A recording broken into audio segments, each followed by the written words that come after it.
Ah, listo. Bien. Buenas noches a todos.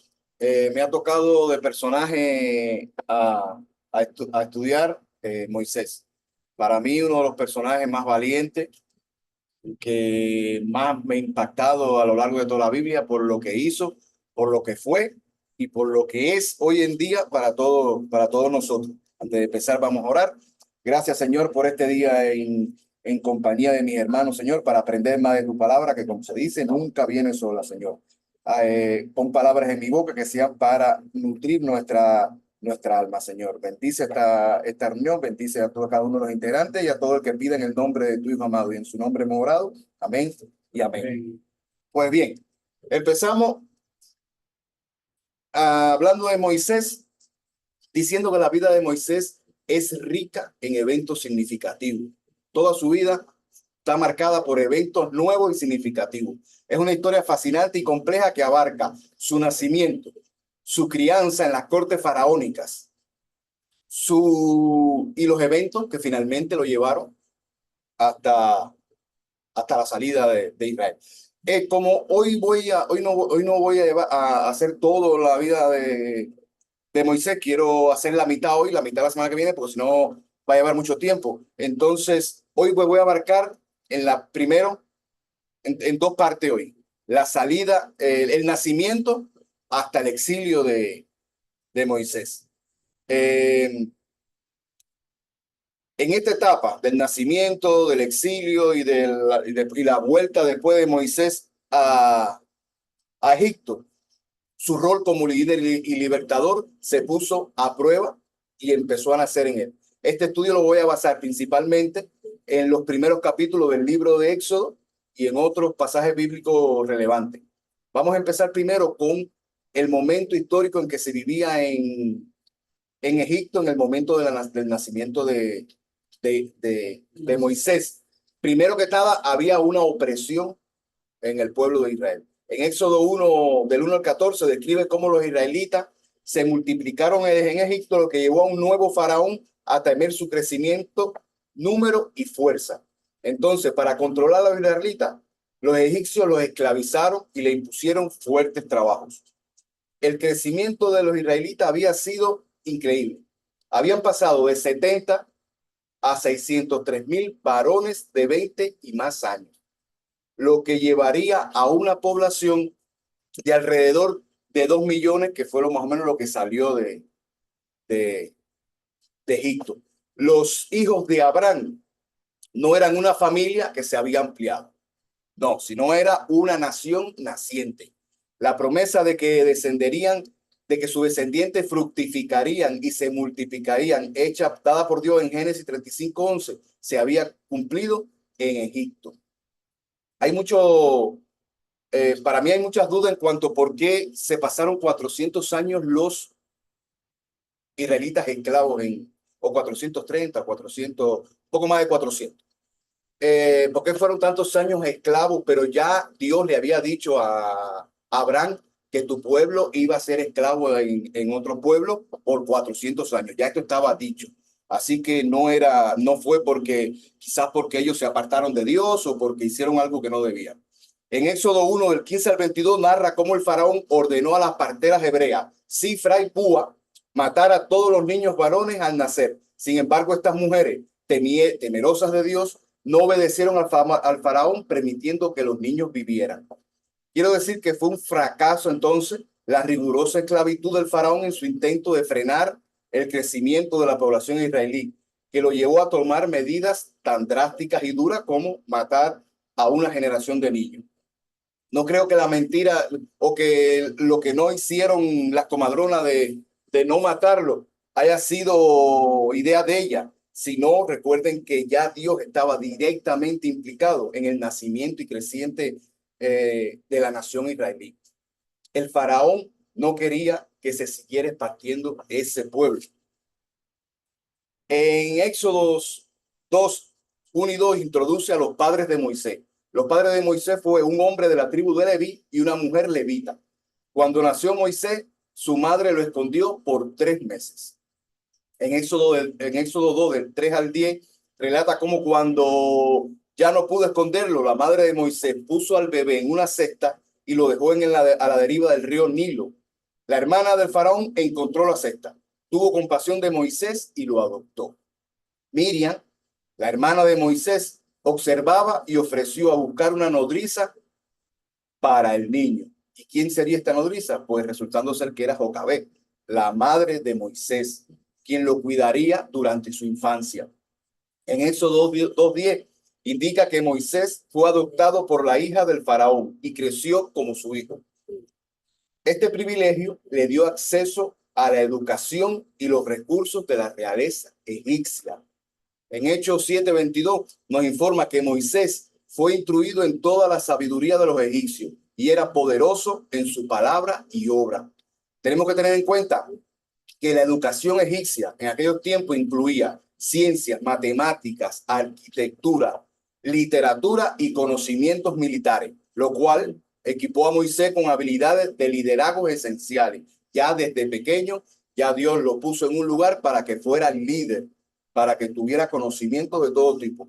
Pero la Sagrada Escritura pasa por alto ya los detalles de la vida de Moisés como hijo adoptivo de una princesa hasta el acontecimiento que desencadena en la huida de Moisés de Egipto. En Éxodo 2:11 y 12 describe cómo Moisés mata a un egipcio que estaba golpeando a un hebreo. Este acto reveló su sentido de justicia y su identificación con el sufrimiento de su pueblo.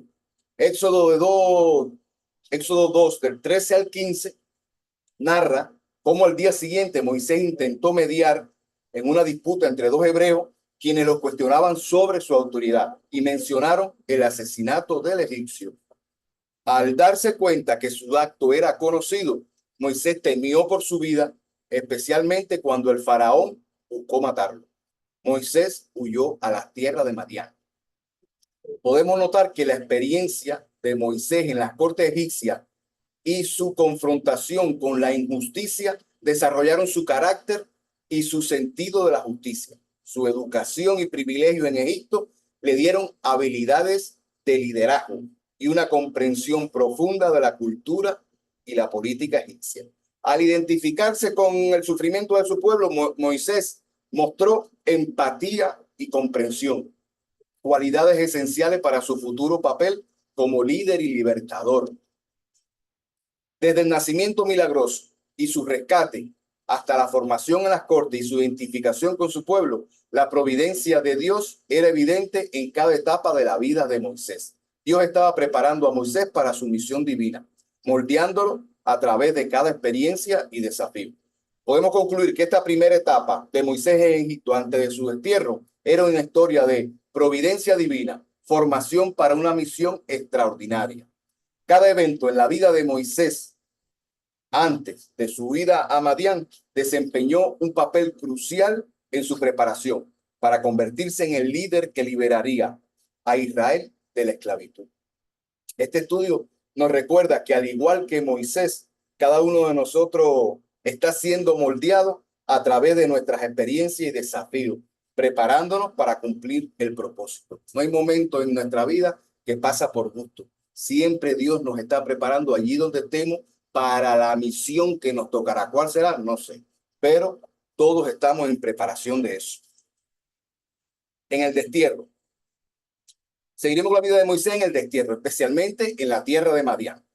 Es una fase crucial en la formación como líder y profeta de Dios. Este periodo abarca su llegada a Madián, su encuentro con Jetro y su familia, su matrimonio, su experiencia como pastor y finalmente su llamado por Dios a la zarza ardiente.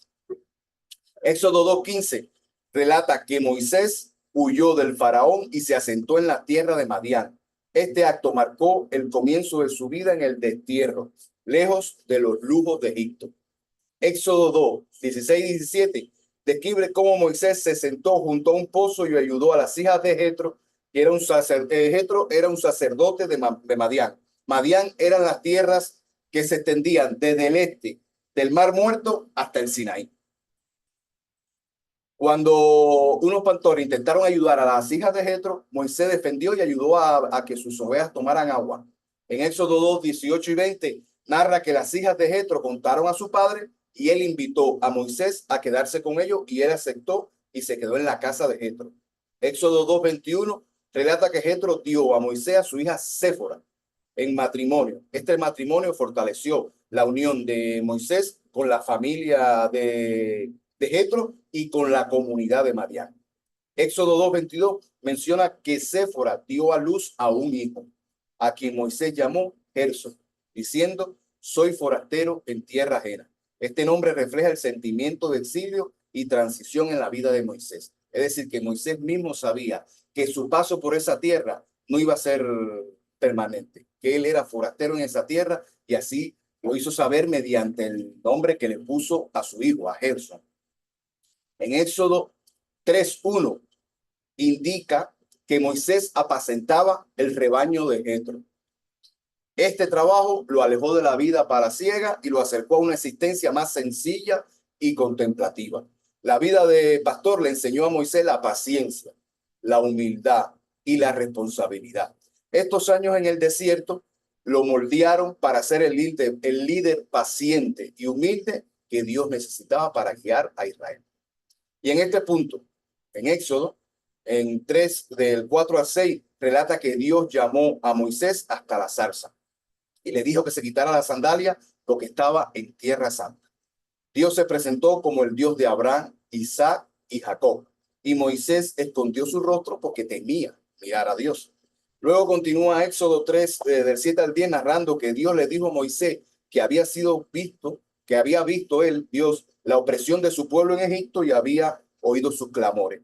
Dios comisionó a Moisés para que volviera a Egipto y liberara a los israelitas de la esclavitud. Aquí es donde Moisés expresa inseguridad y pone excusas. En Éxodo 3:11, Moisés expresa su duda y temor, diciendo que quién soy yo para que vaya Faraón y saque de Egipto a los hijos de Israel. Y entonces Dios aseguró su presencia diciendo, yo estaré contigo.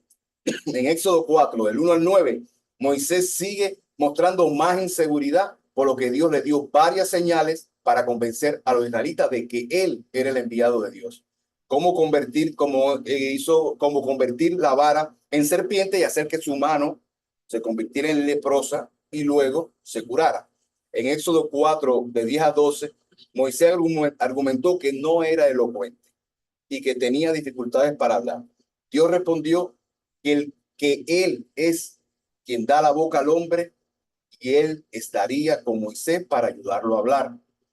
En Éxodo 4, del 13 al 17, finalmente Moisés pidió que enviara a otro. Ya fue ya directo, ya no quería. Dios se enojó, pero accedió a que su hermano Aarón fuera portavoz y le dio a Moisés la vara para hacer milagros.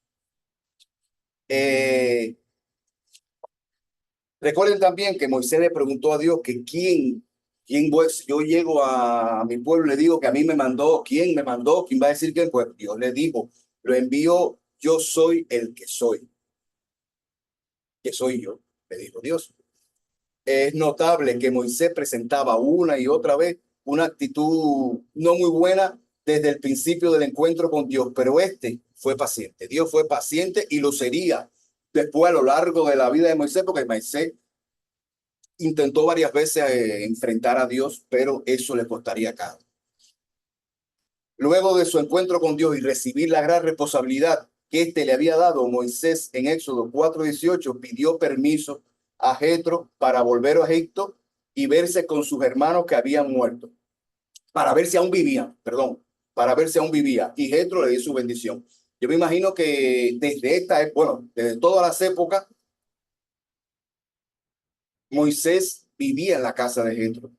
Jetro era un sacerdote de Madián. Él pidió su bendición para que lo dejara ir y Jetro parece que sintió que sí era verdadera esa misión de Moisés. Y en Éxodo, y si por casualidad a Moisés le quedaba alguna duda, en Éxodo 4, del 19 al 23, Dios reafirma su promesa a Moisés de que los que lo buscaban en vida en Egipto habían muerto e instruyó sobre qué debía de decirle a Faraón. Es decir, que si por la cabeza de Moisés pasaba, oye, pero hay gente que me quieren matar en Egipto, Dios le dijo, tranquilo, que ya ahí no va a pasar nada. Luego en Éxodo 4, del 24 al 26, aquí hay uno de los pasajes más inquietantes para mí, y esto lo quiero analizar con ustedes. Vamos a leer. Éxodo 4 del 24 al 26. Y aconteció en el camino que una posada de Jehová, que en una posada Jehová le salió al encuentro y quiso matarlo. Entonces Séfora tomó un pedernal afilado y cortó el prepucio de su hijo y lo echó a sus pies, diciendo, a la verdad tú me eres un esposo de sangre. Así lo dejó luego ir, y ella dijo, esposo de sangre a causa de la circuncisión. Empezaremos sabiendo que el pacto de circuncisión fue instituido por Dios con Abraham en Génesis 17, del 9 al 14. Según este pacto, todo varón que pertenecía al pueblo de Dios debería cumplirlo. Y no cumplir con este mandato significaba estar en desobediencia con Dios y ser cortado de su pueblo. Ahí no había, no, que bueno, no te vas del pueblo, ya no perteneces a este pueblo. Y Moisés no había circuncidado a su hijo Gersón, lo cual era una violación directa del pacto de Dios. Esto podría interpretarse como una falta de obediencia y compromiso por parte de Moisés con los mandamientos divinos, especialmente a ser el futuro líder y libertador de Israel.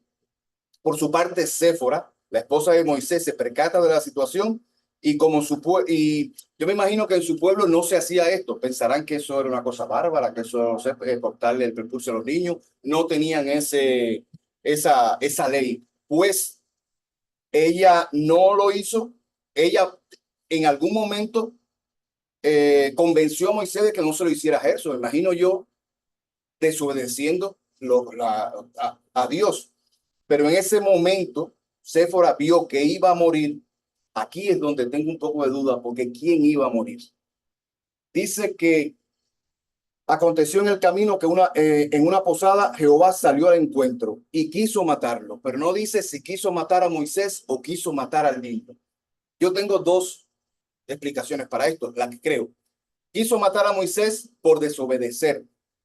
Él, que era el que iba a liberar al pueblo, tenía que ser el primero en cumplir con lo que Dios mandaba.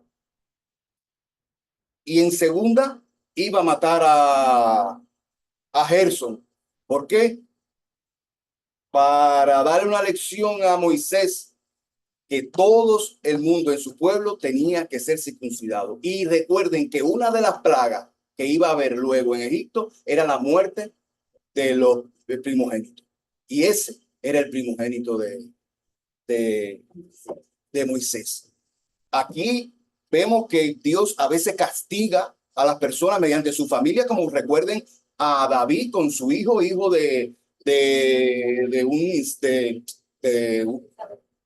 con Jezabel, que fue un hijo que no era bueno para Dios, a los ojos de Dios. Y Dios, exacto, y Dios mandó a eliminarlo. Esto ya es otra historia, pero aquí parece que Dios dijo, voy a hacer algo, no sé si con Moisés o con Gerson, pero alguno de los dos iba a pagar el castigo. ¿Qué pasa? Que se interpuso, que se interpuso la señora, oye, se me olvida, Séfora. Séfora se dio cuenta que eso no estaba bien. Se dio cuenta de lo que pensaba. Es capaz que ni Moisés supiera por qué lo iban a matar, pero Séfora sí se dio cuenta, porque yo me imagino que eso debe haber sido una discusión. Oye, tenemos que hacer la circuncisión al niño. Ah, pero ¿por qué? Pues eso que no se hace. Mira, vamos a preguntarle a mi papá, que es el sacerdote. Y convencieron a Moisés. Pero Séfora se quedó con eso en la cabeza y cuando vio que uno de los dos iba a morir, dijo, aquí no puede pasar esto y lo fue y cortó de raíz y contentó a Dios porque Dios dejó todo como estaba. Eh, ya te digo que este es uno de los pasajes que a mí más me inquieta en la Biblia, porque es duro. Aquí se ve que Séfora tuvo que, de fuera, tuvo que venir alguien a decirte a ti al oído lo que tú tienes que hacer. Es decir, que a veces uno mismo como cristiano oye a una persona que no es cristiana y dice, oye, pero este hombre está diciendo una cosa que aunque no es cristiano, es real lo que dice y me toca a mí. Y a veces abres tú tus entendederas porque lo estabas haciendo mal. Entonces Dios a veces pone a personas que no están en tu círculo para decirte lo que tú tienes que hacer. Por eso tenemos que ser receptivos a lo que nos dicen los demás, tanto hermanos como otras personas. Pero ya tenemos que tener la cordura para decidir. El pasaje de Éxodo este es una poderosa lección sobre la importancia de la obediencia y los mandamientos a Dios y la seriedad del pacto de la circuncisión. Moisés, llamado a ser el líder y libertador de Israel, debía cumplir con todas las leyes. La intervención de Séfora, como decía, destaca que cuando no vemos algo que Dios nos manda a alguien en nuestra ayuda, porque tanto tenemos que estar receptivos a oír a Dios mediante otras personas. Este incidente muestra que la preparación espiritual y la obediencia son cruciales para el éxito en el ministerio y en el cumplimiento de la misión divina. Entonces, el paso de Moisés por Madián, por el exilio, por el destierro, como lo que seamos que queramos decir, nos enseña que cuando tenemos una temporada de paz, o sea, de apacentar ovejas, de hacer familia, puede ser el tiempo que Dios está usando para moldearnos y prepararnos para los propósitos que Él tiene para nosotros. Eso es interesante, como decía ahorita. Ningún momento en nuestra vida queda a un lado a los ojos de Dios. Todo lo que hacemos, toda la vida que llevamos, por muy aburrida que nos parezca, o por muy excitante que nos parezca, o por muy monótona que nos parezca, es una preparación de Dios para lo que viene luego. Hay gente que pasan por porque está pasando malos momentos, pero esos momentos te van a fortalecer para lo que viene después, para tu misión. Hay gente que pasa buenos momentos, pero no te duermas, no te sientes porque tú estás preparado, estás siendo preparado para otra misión. Entonces, a lo mejor ya algunos de los que están aquí, los que están mirando, o yo mismo, ya estamos preparados para, para, para la misión, ya estamos listos. Solo Dios sabrá. Entonces, pasado ya el pasaje anterior, lo que pasó con la muerte, con lo que pasó con Moisés y Gerson, en Éxodo 4, del 27 al 31, Moisés se encuentra con su hermano Aarón, quien lo acompaña en su misión. Juntos informan a los ancianos de Israel sobre el plan de Dios para liberarlo, y el pueblo cree y adora a Dios. El pueblo cree las palabras de Moisés y el pueblo adora a Dios porque en 400 años han sido esclavos, han sido un pueblo sufrido, han sido un pueblo que como decía, de 70 que bajaron, ya más de 600,000 hombres, en más de 400, más de 2 millones de personas. Era un pueblo fuerte, era un pueblo unido. Entonces ya en Éxodo 5 del 17 ocurre estos eventos. Moisés y Aarón se presentan ante el faraón y le piden que deje ir a su pueblo de Israel para celebrar unas fiestas en el desierto. Faraón rechaza la petición y ¿qué es lo que hace? No tanto que la rechaza, sino que también aumenta la carga de trabajo de los israelitas. Los capataces israelitas se quejan a Moisés y Aarón por empeorar su situación. Moisés clama a Dios preguntándole por qué ha permitido esto. Si Moisés tiene que clamar a Dios preguntándole por qué tiene que preguntarle si ya sabe cuál es el final de esto, él sabe que él va a ser el que va a liberar al pueblo, ¿por qué la duda ante Dios? Pues si la duda tiene él, ¿qué no va a tener el pueblo? Él se dejó llevar por la duda del pueblo y fue a pedirle explicaciones al Padre. Y ahí es donde una de las cosas que Moisés no estaba muy fuerte, pero normal, normal. En Éxodo 6, del 1 al 12, Dios reafirma a Moisés, lo llama y le dice, oye, yo voy a liberar a Israel con mano poderosa y de cumplir el pacto hecho a Abraham, Isaac y Jacob. Moisés transmite este mensaje a los israelitas, pero ellos no los escucharon debido a su desánimo.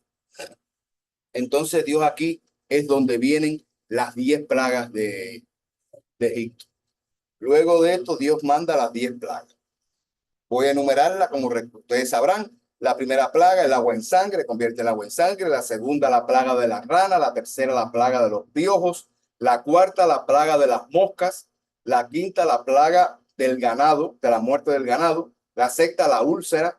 La séptima, el granizo. La octava, la langosta.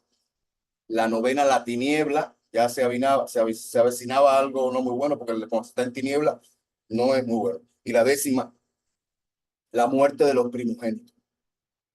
Luego de esta plaga, el faraón dejó ir al pueblo de Israel que marchara a su libertad con Moisés al frente, aunque luego se arrepentiría y comandara a su ejército para atacar a los israelitas. Dios fue guiando a su pueblo de día con una columna de nube y de noche con una columna de fuego, hasta llegar a las orillas del Mar Rojo.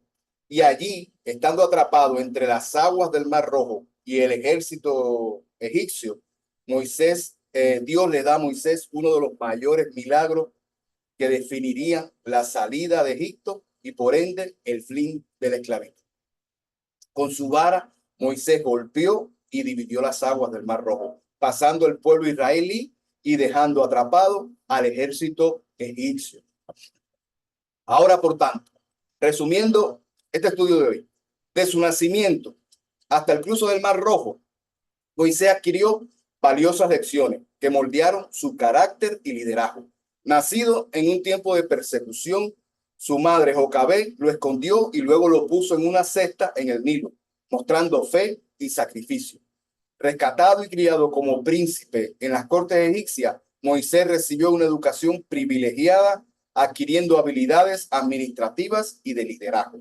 A pesar de la posición, Moisés nunca olvidó su herencia hebrea. Al matar a un egipcio, afloró en él como un acto de justicia y compasión hacia los oprimidos. En Madián aprendió Moisés la humildad, la paciencia y el valor del trabajo duro. El encuentro con Dios en la zarza ardiente fue un punto de inflexión que, aunque dudó, aceptó el llamado divino. Luego, en que Dios intentó matarlo, que fue impedido por la rápida acción de Séfora, Moisés aprendió que nadie escaparía de las reglas de Dios y lo que él decía había que hacerlo. Y el que iba a ser su líder tenía que ser el primero en obedecerla. Luego, Moisés lideraría la salida del pueblo hebreo de Egipto, donde en cada plaga y el milagro de la división del mar reforzó en Moisés la lección de que con fe y obediencia Dios puede realizar lo imposible. Eso no, nadie, nadie se puede pensar que un pueblo esclavo pueda liberarse si no es con la mano de Dios. Todo eso hubiese sido imposible de otra forma. Desde el nacimiento hasta el cruce del Mar Rojo, prepararon a Moisés para ser el líder confiado que necesitaba el pueblo de Israel para llegar a la tierra prometida por Dios. Entonces ya para la semana que viene veremos la entrada a la tierra o la búsqueda, la entrada a la búsqueda de la tierra prometida por Dios y hasta la muerte de Moisés a su puerta, a las puertas de la tierra prometida por Dios. Y ya sabremos y veremos por qué fue que él no pudo pisarla, pero sí la vio. Así que tengan todos muy buenas tardes y gracias.